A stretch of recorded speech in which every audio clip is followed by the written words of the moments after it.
membina kehidupan berumah tangga ketika sudah menikah, karena saya percaya teman-teman yang ada di rumah ini pasti kedepannya akan memiliki atau akan membina suatu kehidupan berumah tangga atau akan memiliki pasangan hidup untuk menikah.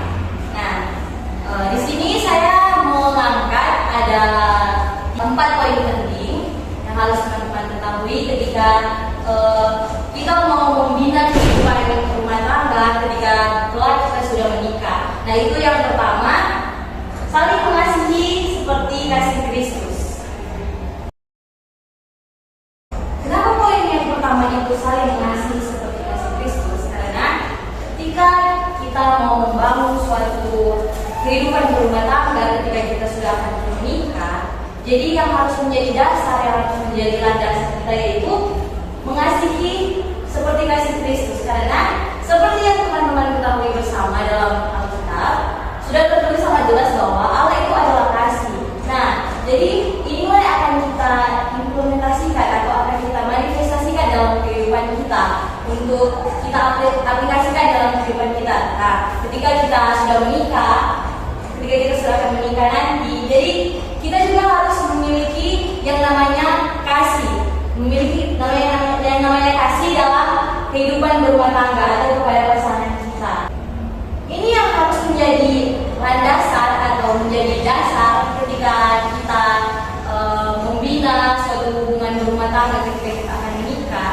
Kita harus memiliki ini yang namanya saling mengasihi seperti Kristus mengasihi kita. Nah, yaitu kita masuk dalam poin yang kedua, saling terbuka atau adanya komunikasi antara suami dan istri atau dengan pasangan kita.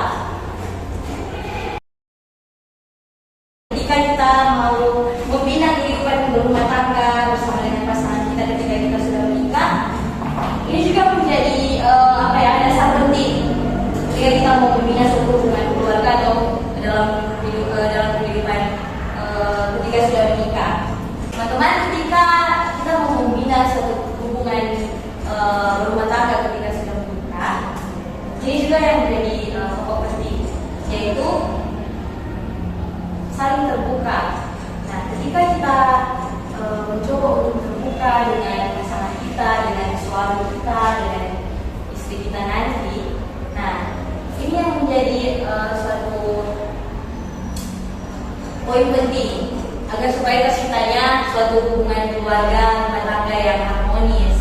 Nah, contohnya ketika mungkin ada yang ingin kita utarakan, ada yang ingin kita sampaikan kepada suami kita atau istri kita nanti, kita harus saling jujur dengan apa yang sebenarnya kita tidak suka dari istri kita, apa yang tidak kita sukai kepada suami kita. Jadi di sini harus adanya saling keterbukaan dan jujur sehingga komunikasi dalam keluarga itu tetap berjalan dengan baik. Nah, kita masuk dalam poin yang ketiga, yaitu mempercayai pasangan kita. Nah, teman-teman, dalam poin yang ketiga ini, mempercayai pasangan kita, pasti beberapa persen ada yang kadang tidak percaya dengan pasangan kita. Kalau mungkin dalam kehidupan rumah tangga yang mungkin baru saja menikah, pastinya rasa percaya itu tetap masih ada.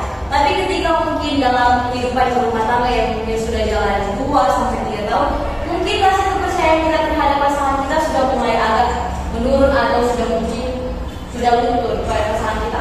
Apalagi kalau mungkin pasangan kita itu bekerja di luar atau jarang di rumah, nah pastinya di situ akan menimbulkan rasa kurangnya rasa percaya terhadap pasangan kita.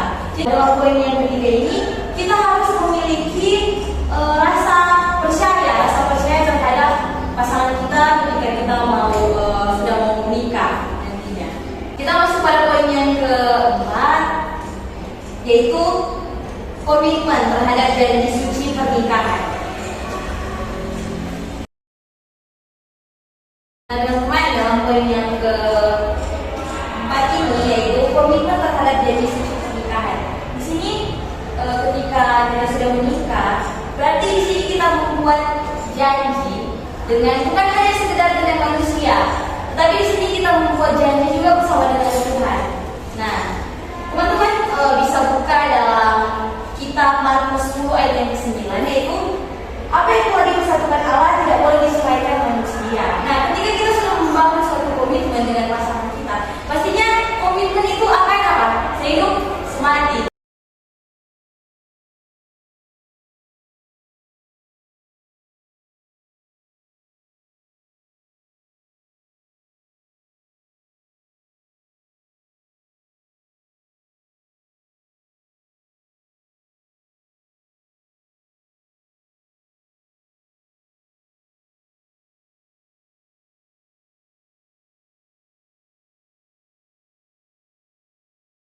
Kita masuk dalam poinnya yang kelima, poin yang terakhir, yaitu jangan ada kekerasan dalam rumah tangga, yaitu biasa yang kita sebut dengan KDRT.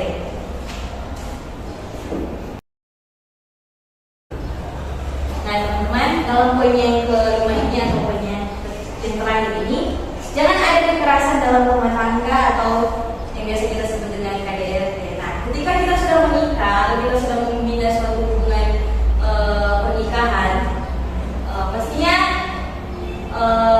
tidak terlepas kalau saya melihat hubungan-hubungan pernikahan pada umumnya atau yang sudah saya lihat, pasti ada yang namanya kekerasan dalam rumah tangga.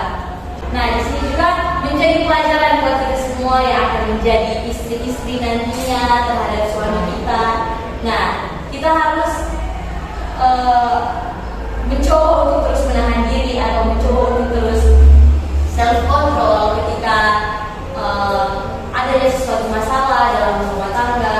Mari kita selesaikan dengan baik-baik terhadap suami kita, jangan dengan emosi, karena ketika kita didahului dengan emosi, pastinya akan terjadi hal-hal yang tidak diinginkan, seperti kita melakukan kekerasan terhadap suami kita. Nah, begitu pula terhadap anak kita juga, ketika kita sudah menikah, pastinya kita akan memiliki yang namanya anak. Nah, di situ kita sekalipun anak kita sulit untuk kita atur, tapi di sini kita mencoba untuk tetap harus self control, untuk terus menahan diri agar jangan sampai ada kekerasan atau main tangan terhadap anak kita. Karena ketika kita melakukan kekerasan kepada anak kita, itu juga akan berdampak buruk bagi masa depan dia. Jadi di sini teman-teman harus ada yang namanya pengendalian diri. Kita membangun suatu rumah tangga ketika kita sudah menikah nanti.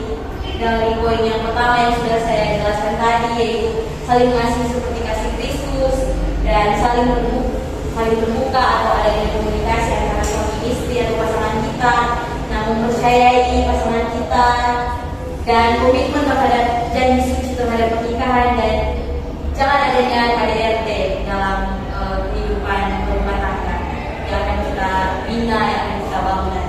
Jadi teman-teman, saya berharap dari materi saya yang saya paparkan kepada teman-teman di saat ini bisa menjadi bekal kita, menjadi motivasi kita untuk kita membangun kehidupan rumah tangga ketika kita sudah menikah dengan